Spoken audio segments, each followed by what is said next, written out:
Friends, എല്ലാവർക്കും രാമായണ ക്വിസിൻ്റെ പുതിയൊരു വീഡിയോയിലേക്ക് ഹൃദ്യമായ സ്വാഗതം. ആദികാവ്യം എന്ന പേരിൽ അറിയപ്പെടുന്ന ഇതിഹാസം ഏതാണ്? ഉത്തരം വാൽമീകി രാമായണം. ആദികവി ആരാണ്?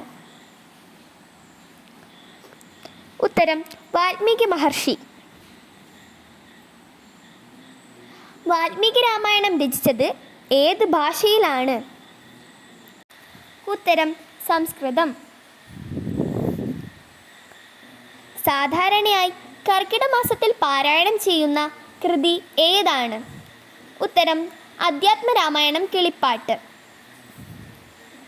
അധ്യാത്മരാമായണം കിളിപ്പാട്ട് രചിച്ചത് ആരാണ്? ഉത്തരം തുഞ്ചത്ത് രാമാനുജൻ എഴുത്തച്ഛൻ. വാൽമീകി രാമായണത്തിൽ എത്ര കാണ്ഡങ്ങൾ ഉണ്ട്?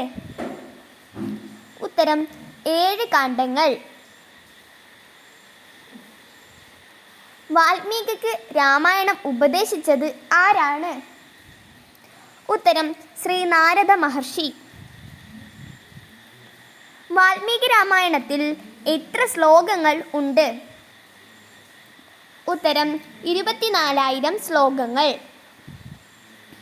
വാൽമീകി മഹർഷിയുടെ ആശ്രമം എവിടെയാണ്? ഉത്തരം തമസാ നദീതീരത്ത്.